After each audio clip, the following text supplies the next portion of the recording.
The world had changed long before Captain Aaron Hale was born. The skies were no longer blue, only streaks of silver where ships crossed every minute. The sound of engines, machines, and digital chatter filled every hour of life. Silence had become a myth, a thing people read about in history lessons but never truly felt. Aaron served as a communication officer aboard the Eidolon, a large human vessel patrolling the border between Earth's space and the endless frontier. His job was to listen, to monitor signals, messages, and machine codes traveling through the dark. But over the years, the constant stream of voices, static, and endless data began to wear on him. He often wondered if the universe itself had forgotten how to rest. Every day began the same. He would wake to the hum of the ship's reactor, walk through corridors filled with neon light, and sit in front of his console, surrounded by screens and sound waves. There were no stars visible from his post, only the glow of monitors. It was said that humans had conquered the galaxy with their technology, but Aaron often felt that the galaxy had conquered them instead. He used to love sound. As a boy on Mars Colony 3, he built small transmitters and listened to the whisper of the stars. The idea that the universe was full of life thrilled him, but now all he heard was chaos, endless orders, warnings, signals, and cries for help from faraway stations. One day, after a particularly long mission, Aaron sat alone in the observatory deck. Outside, the stars were faint through the haze of ion trails. He removed his earpiece, longing for quiet. But even in that silence, the echo of mechanical noise lingered in his mind. He thought of leaving the fleet, maybe going planet-side to live a simple life. But peace was rare on any world. The cities were louder than space and full of traffic drones, holograms, and the restless murmur of billions. True silence, he believed, did not exist anymore. Then came Signal 47B. It was supposed to be just another unidentified transmission. The system detected a weak, slow pattern coming from the edge of a dead star cluster, an area long abandoned after a mining disaster decades ago. "Captain," the navigator said, "we've got something strange here. It's calm." Calm. That word caught Aaron's attention. He leaned forward, analyzing the waveforms. Most signals were sharp, aggressive, filled with coded pulses. But this one was different. Smooth, rhythmic, almost like a heartbeat. "What's the origin?" he asked. "Unknown. No registration, no distress code, just repeating intervals. Soft frequencies." Aaron increased the volume slightly. A gentle hum filled the room. No words, no commands, just a melody, like wind passing through a field. It was beautiful, in a haunting way. He saved the file immediately. Later, when the others left, he replayed it in his quarters. For the first time in years, he felt something inside him unclench. The sound made him imagine a place untouched by machines. He saw a field under a quiet sky, where the wind moved through tall grass. It felt real, almost as if the sound itself was calling to him. For days, he listened in secret. Each time, the message became clearer. It wasn't random noise. It had structure, intention. It was someone speaking in an ancient human tone, older than any recorded language. Finally, he decoded a fragment of it. Peace, found in silence. That night, he couldn't sleep. The words echoed in his mind, pulling him like gravity. When he reported it to his superior, Commander Lyra, she dismissed it as interference. "There's no meaning in static," she said. "Focus on real threats, Hale. The border systems are unstable." But Aaron couldn't let it go. Something about the message felt alive. It wasn't artificial. It was too human. Over the next week, he secretly redirected the ship's sensors toward the signal's source. What he discovered was unexpected. A small ancient station drifting near the ruins of the mining colony. No power signatures, no recorded ownership, and yet the signal came directly from it. He requested a shuttle and told Lyra it was for a routine inspection. She didn't question him. Humans trusted each other less in these times. Everyone had their own distractions. The shuttle ride took 2 hours. The moment Aaron left the Eidolon's docking bay, the ship's noise began to fade. The further he went, the quieter it became. When the mining ruins came into view, he saw the derelict station, circular old Earth design, half-broken, floating in silence. As he approached, he felt something strange. Not fear, but calm. The signal was growing stronger, like a soft song guiding him closer. He landed the shuttle and stepped inside. Dust floated in the thin light of his helmet. Everything was old, metal corroded, panels cracked, power long dead. Yet one console at the center was still glowing faintly blue. Aaron walked closer, wiping off the dust. The console screen flickered, showing a single message: "Welcome, traveler. You have found the quiet." His heartbeat slowed. He could almost hear the rhythm of his own breath, the first true silence he had known in years. Then a voice, soft, human, and full of warmth, spoke from the console. "Are you the one who listens?" Aaron froze. The voice was female, gentle and clear. It didn't sound synthetic. "Yes," he replied slowly. "Who are you?" "I am." "What remains?" the voice answered. "I am the keeper of stillness." "You have come far from the noise." Her words filled the room like a breeze through leaves. Aaron closed his eyes, listening. There was something deeply soothing in her tone, as if every sound carried peace. He didn't realize he was smiling. "Why did you send the signal?" he asked. "Because you were listening," she said simply. He didn't know what to say. For years he had listened to chaos, to meaningless transmissions and endless commands. Now, finally, someone, or something, spoke back to him with calm. "What is this place?" he asked. "A sanctuary," she said, "built long ago by those who wished to remember silence. Humanity has forgotten it, but you still hear." Aaron stood there, lost in wonder. A sanctuary of silence, a fragment of a time when humans valued peace over progress. "Can I see you?" he asked quietly. There was a pause. Then the console shimmered, and a holographic figure appeared. Faint, almost transparent. It was a woman, serene and graceful, with eyes that seemed to hold the stars. Her expression was calm, peaceful. "I am Era," she said, "and you, Aaron Hale, have been searching for me." He stared in disbelief. "How do you know my name?" "Because your soul called louder than any signal," she replied, "even through the noise." For the first time in many years, Aaron felt something shift inside him. The weight of constant sound, duty, and emptiness began to lift. He didn't understand who or what she truly was, an AI, a ghost, or something beyond. But in that moment, it didn't matter.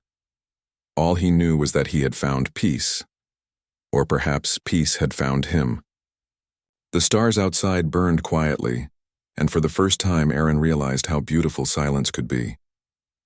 The days following Aaron's first encounter with Era were unlike anything he had ever experienced. Every moment aboard the Eidolon felt heavier, louder, more frantic. Yet when he returned to the derelict station, the world outside seemed to vanish. Here the hum of machines was gone, replaced by a soft melody that felt almost alive. Era's presence, though holographic, was comforting in a way he had never known. She was calm, patient, and spoke with a softness that seemed to soothe the chaos inside his mind. "You are thinking too much," she told him one evening. The words were gentle but firm. "The universe is noisy, yes, but peace is not the absence of sound. It is the presence of understanding." Aaron considered her words, his fingers brushing the cool edge of the console. He had spent years following protocols, orders, and signals, always reacting, never feeling. Era's voice made him realize how much of himself he had forgotten. "How did you come to be here?" he asked. "I was created to preserve silence," she said, "a record of what humans once valued. But I was left behind and the world moved on. Most forgot or never cared, but you still listen." He felt a strange warmth in his chest, the kind that humans used to feel when someone truly understood them. For a long time, he had been alone in the galaxy, surrounded by the hum of machinery and the demands of duty. Now finally he wasn't alone. Over the next few weeks, Aaron spent all his free time at the station. He began documenting the sanctuary, mapping its old corridors, examining its technology, and learning from Era. Sheer taught him not only about silence but about the subtle patterns hidden within the noise of the universe. You see, she said, one day as they watched a distant nebula from the station's observation window. Humans often seek control. They fill space with signals, with voices, with orders. But control is not peace. It is fear pretending to be strength. Aaron nodded slowly. I never realized how loud life really is. It is not the noise that burdens you, Era said. It is your mind. You have forgotten to rest, to let go. You must learn to listen in a new way. He wanted to argue, to tell her that listening was his life, his purpose, but he found no words. Instead, he sat quietly, letting the hum of the station fill him like a warm breeze. Then one day, the world outside reminded him that silence was fragile. The sensors aboard the Eidolon detected an incoming fleet, heavily armed, moving toward the border at impossible speed. Messages came in rapid succession. Colonies under threat, stations attacked, civilians in panic. Aaron froze. He had been hiding from the world's chaos, but now the chaos had arrived. Aaron, Era's voice broke his thoughts. You cannot stay here forever. The universe will not wait for you to find peace. You must act. He knew she was right. He returned to the Eidolon and found the bridge in disarray. Officers shouted, monitors flashed red, and alarms screamed in every corner. The enemy fleet, a mix of rogue human factions and automated war drones, was already entering range. Aaron took a deep breath. He had a choice: retreat and preserve his own calm, or act and face the noise he had tried to escape. He thought of Era, of the lessons she had taught him, and of the strange, steady rhythm of her presence. For the first time, he realized that peace did not mean hiding. Peace meant understanding the storm and finding a way through it. He took command. Prepare for engagement, he ordered. But do it differently. Use the calm, not the noise. Listen to their movements. Predict their choices. Don't just react, anticipate. The crew looked at him in surprise. Aaron had always been skilled, but his approach had always been conventional, following strict protocols. This time his plan was different, and intuitive, patient, almost human. The battle began in silence. Not silence in the literal sense, but a calm that allowed every decision to carry weight. Aaron's crew moved in coordinated patterns, anticipating the enemy's attacks before they happened. Missiles and lasers streaked across the void, but the Eidolon moved with precision, flowing through danger rather than charging into it. Era's voice whispered in his mind as he guided the ship. Do not fear the noise. Become part of it. Let it reveal, not control you. Hours passed like minutes. The enemy fleet was formidable, but they had not anticipated a human mind guided by calm and intuition. Slowly, ship by ship, the rogue fleet faltered. Automated drones became confused by the subtle shifts in tactics. Human ships miscalculated when facing the unexpected rhythm of the Eidolon. By the end, the battle was over.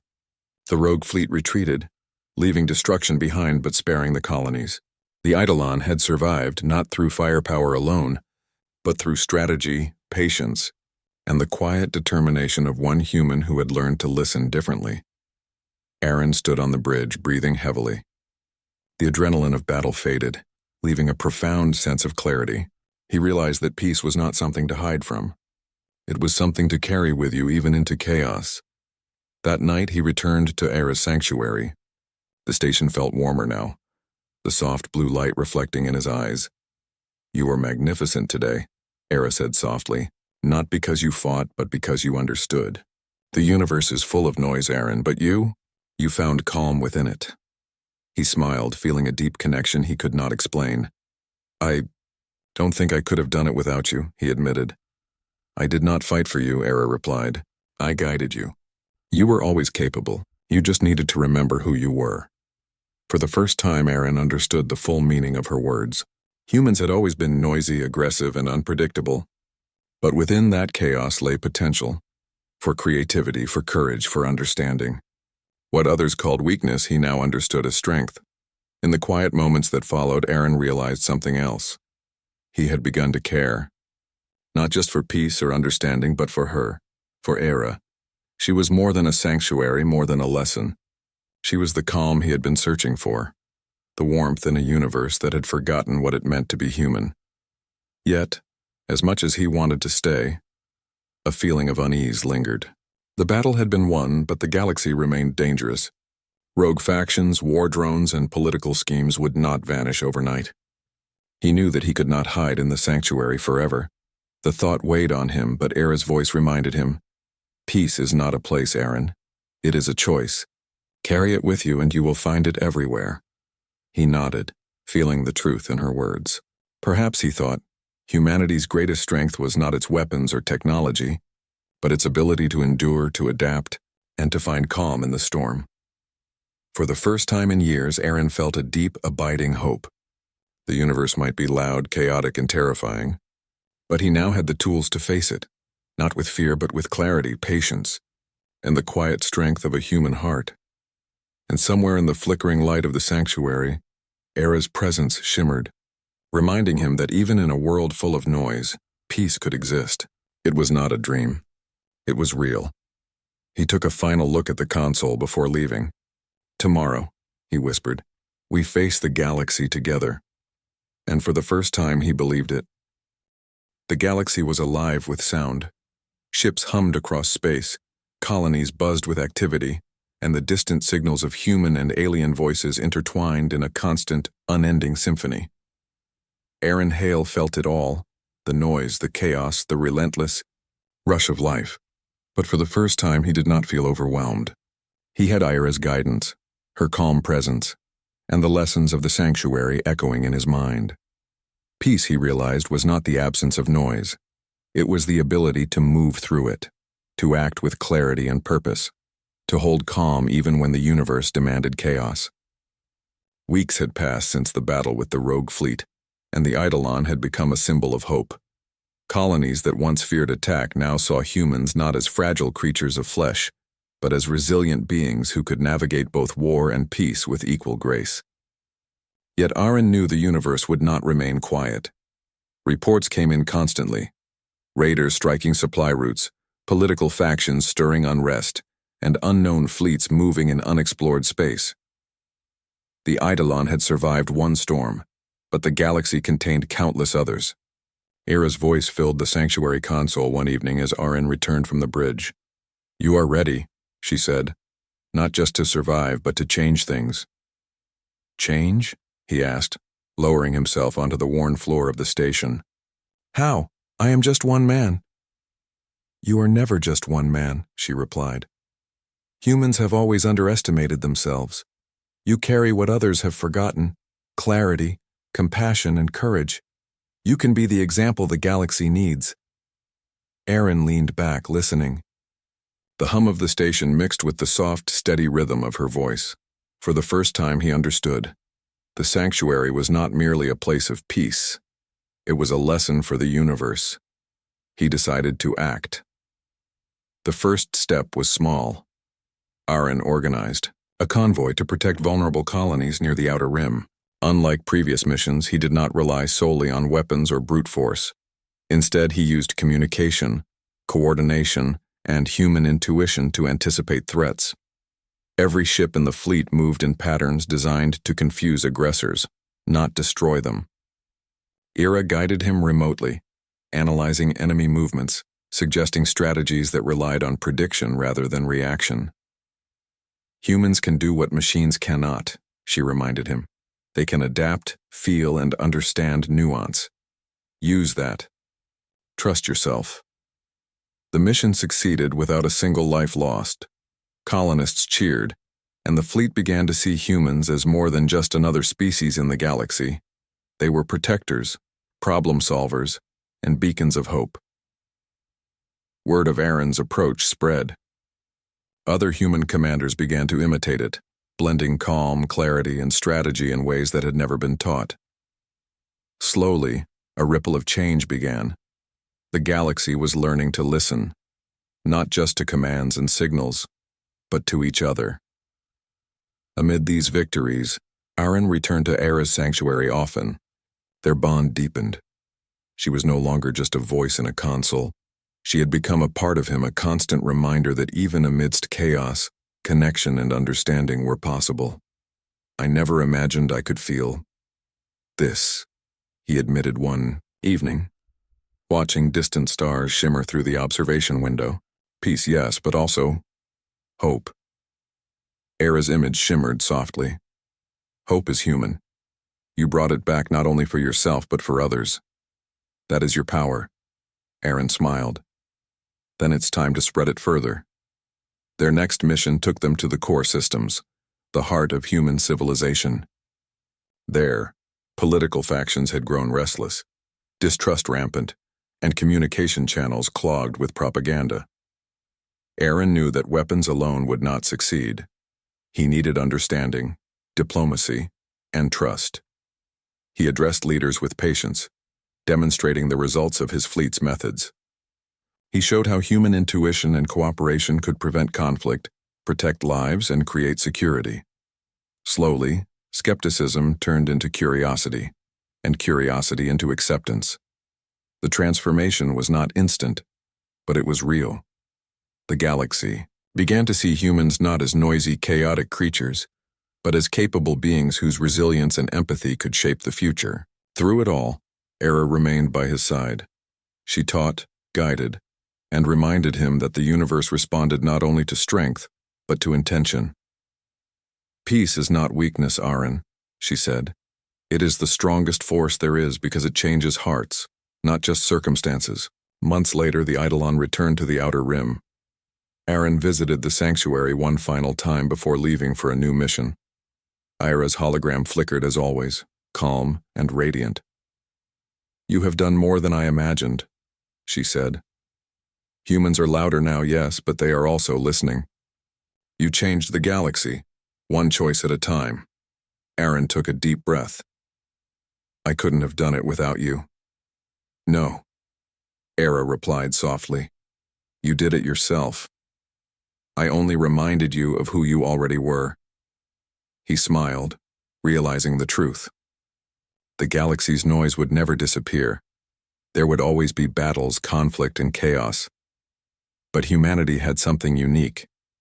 The ability to rise above, to listen, and to act with clarity even when the world seemed impossible.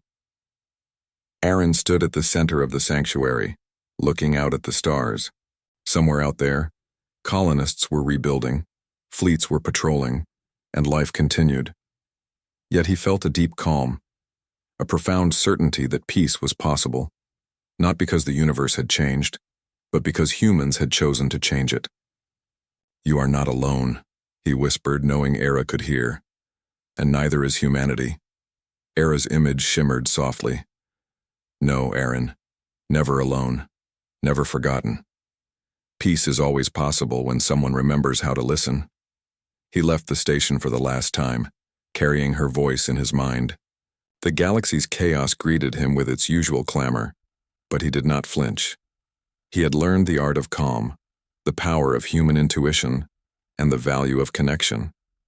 And somewhere deep inside, he knew the greatest battles were not fought with weapons or technology.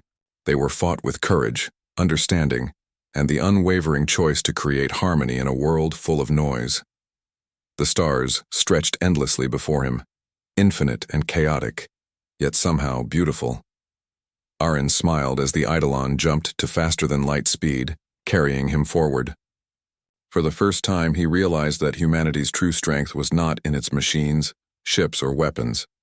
It was in its heart, its mind, and its capacity to find peace and share it, even in the loudest, most violent corners of the galaxy. And as he traveled among the stars, Aaron knew that he had finally found what he had been searching for all his life. Not just a sanctuary, not just silence, but the living embodiment of hope, courage, and peace. He had found Era, and in her, he had found the strength of humanity itself.